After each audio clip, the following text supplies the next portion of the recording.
Bonjour à tous et à tous, on se retrouve sur la chaîne Phenomenal Catch pour les résultats de WWE Bad Blood 2024 qui s'est déroulé à Atlanta.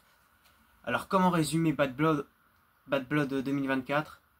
Ça a été un show qui a eu un super opener, puis d'autres matchs qui n'avaient pas la qualité d'un PL. Bon, on va débriefer ça. Premier match de la soirée, le Hell in a Cell match entre CM Punk et Drew McIntyre.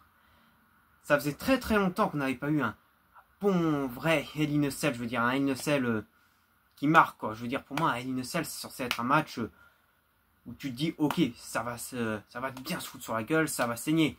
C'est vrai que depuis quelques années on n'a pas eu de gros Hell in a Cell match pour moi, à part le Randy Orton Jeff Hardy, il n'y a pas eu vraiment d'autres grands Hell in a Cell match.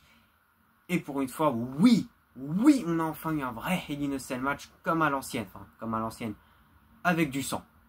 C'est ce qui manquait. Je suis désolé, mais il fallait un jour revoir du sang et ça a bien saigné. Alors, déjà, il faut résumer, la rivalité était vraiment plus ou moins excellente.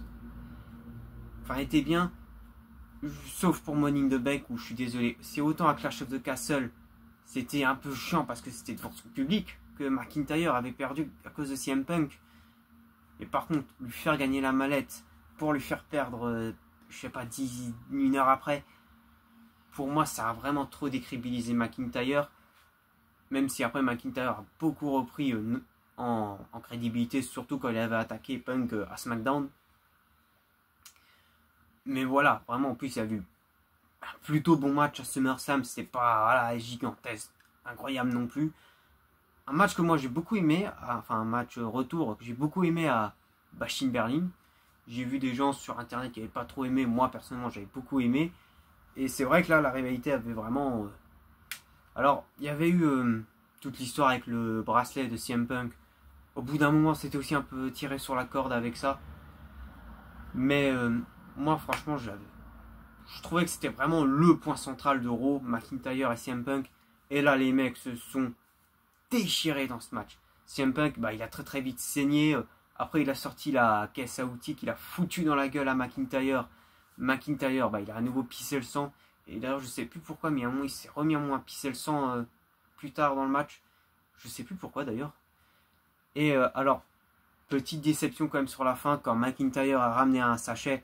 Je crois qu'on a tous cru que c'était des punaises. Au final, non, c'était des morceaux du collier de CM Punk. Dans l'histoire, ok, on peut encore comprendre, parce que ça fait justement avec McIntyre qui avait volé le bracelet de Punk. Mais bon, honnêtement, j'aurais préféré aussi des punaises. Même si bon, le finish était quand même ultra stylé avec Punk qui met les morceaux de bracelet dans la bouche de McIntyre, qui met des chaînes autour de son genou et qui lui porte un GTS pour la victoire. Donc victoire de CM Punk. J'aurais quand même préféré une victoire de McIntyre parce que Punk n'avait pas besoin forcément d'une victoire, alors que McIntyre, fallait quand même pour moi le décrédibiliser. Du coup, ouais, si jamais McIntyre fait son retour bientôt à Raw, c'est ce que j'espère, pitié que ne le gâchez pas, s'il vous plaît. Il faut vraiment qu'il y ait une rivalité impactante pour son retour. Faut quand même recrédibiliser McIntyre derrière. Et Punk, bon, je pense qu'on est tous d'accord qu'il va se diriger vers un match face à Seth Rollins du côté de WrestleMania. Mais donc du coup, voilà, résultat, vainqueur CM Punk et vraiment excellent match. Maintenant, on va parler du reste de la carte. Alors, match suivant pour le W Women's Championship, Nia Jax qui défendait son titre contre Bayley. Je me souviens pas du match. Vraiment, je l'ai vu, j'ai pas de souvenir. J'ai déjà même pas de souvenir du soir de SummerSlam. Je comprends toujours pas pourquoi on a donné le titre à Nia Jax. Bayley, elle méritait une chance au titre et on va pas se mentir, ils ont pas donné de grosses rivalités à Bayley, son règne n'était pas ouf. Mais je pense qu'une victoire sur Nia Jax aurait pu au moins un peu la crédibiliser. Et non, il n'y a rien eu. Le seul truc qui aurait pu sauver le match, ça aurait potentiellement été un cash-in de Tiffany Stratton, mais non, ça non plus. Donc vraiment, voilà, victoire de Nia Jax et allez hop. Vite fait quand même, j'espère très vite que Tiffany Stratton va cash-in la mallette. Et pour Bayley, franchement, faites quelque chose, mais j'espère qu'elle va vraiment, qu'elle va vite récupérer un titre mondial et qu'elle va avoir un super règne parce que, vraiment, je pense qu'elle pourrait vraiment être une vraie bonne championne. Match suivant, c'était le match entre Finn Balor et Damien Priest. Bah, j'ai été vraiment, vraiment déçu. Pas par vraiment le résultat. Moi, personnellement, vous savez, j'avais pronostiqué une victoire de Finn Balor parce que je pensais qu'ils allaient un peu mettre la rivalité en pause, qu'ils allaient un peu crédibiliser le nouveau Judgment Day et que plus tard, ils allaient faire la revanche. Moi, j'étais persuadé que ça allait donner un nouveau match entre les deux, un Hell in a Cell match à WrestleMania, ce qui aurait été stylé. Mais non, du coup, Damien Priest a remporté le match. Bon, c'était quand même un peu prévisible, mais en même temps, le match était pas ouf, quoi.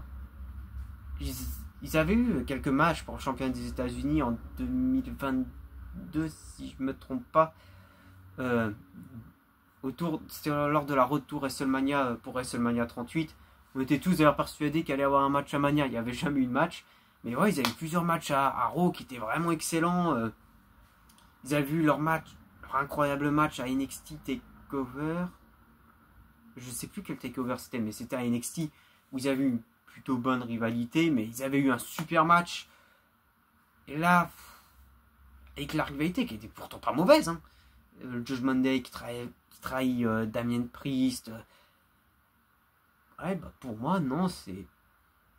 Vraiment, il y aurait mieux à faire en plus. Bon, il y a eu une intervention de JD McDonough et Carlito. Mais oui, bon. Judgment Day, il est. Moi, cette nouvelle version de Judgment Day n'est pas crédible. Il faut que perdre. Enfin, Finn Balor et JD McDonough ont les titres par équipe. Je crois qu'ils ont défendus une fois à Raw. Ah, il n'y a aucune crédibilité, quoi. C'est dommage, franchement. C'était en plus. Du coup, voilà. Victoire de Finn Balor. De Damien Priest. Et voilà, grosse déception.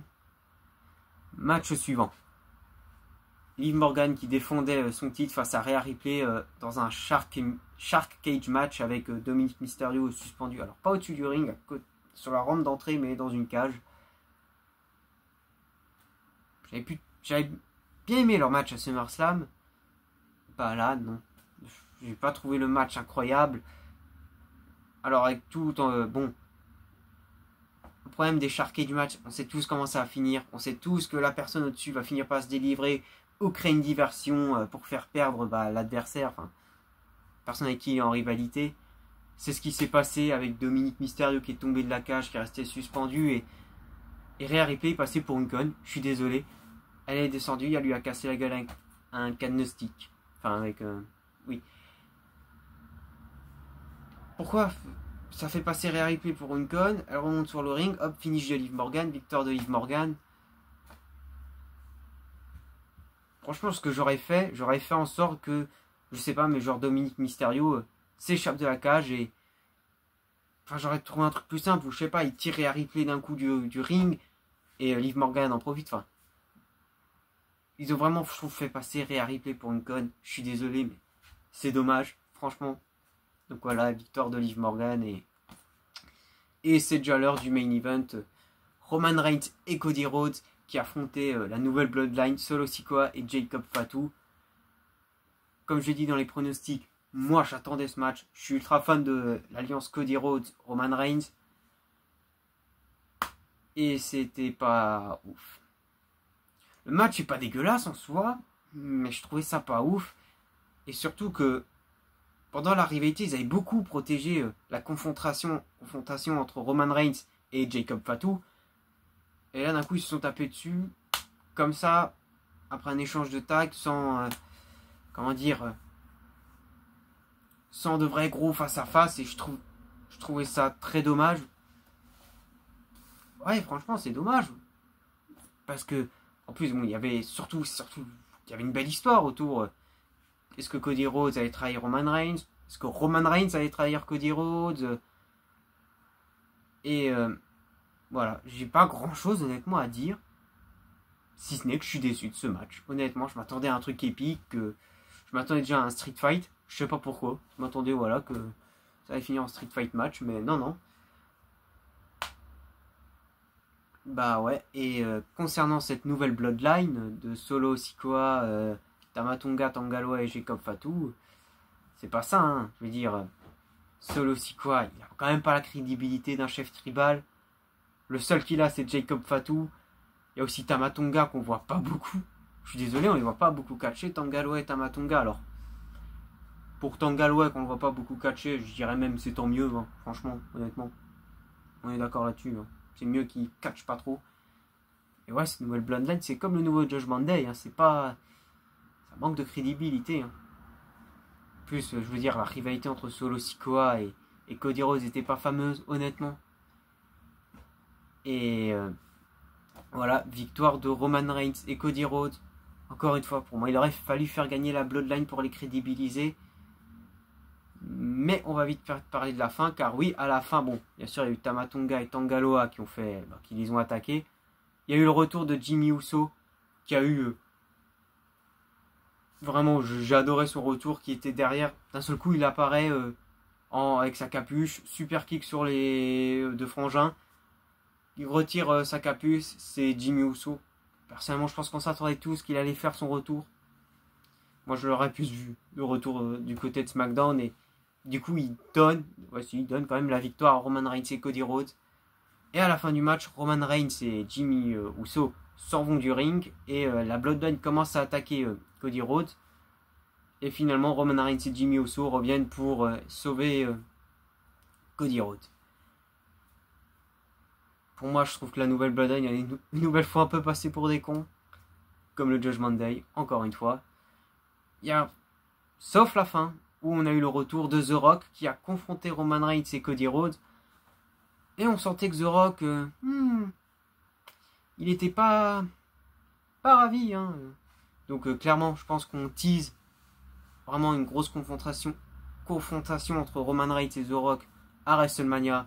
On attend que ça. Et puis bah voilà. C'est tout ce que j'avais à dire du coup sur WWE Bad Blood.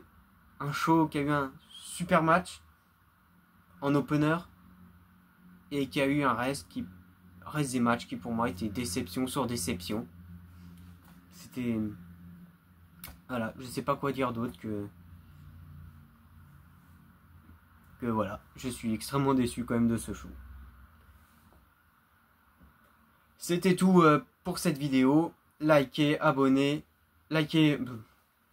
abonnez-vous, partagez la vidéo et on se retrouve pour de nouvelles futures vidéos.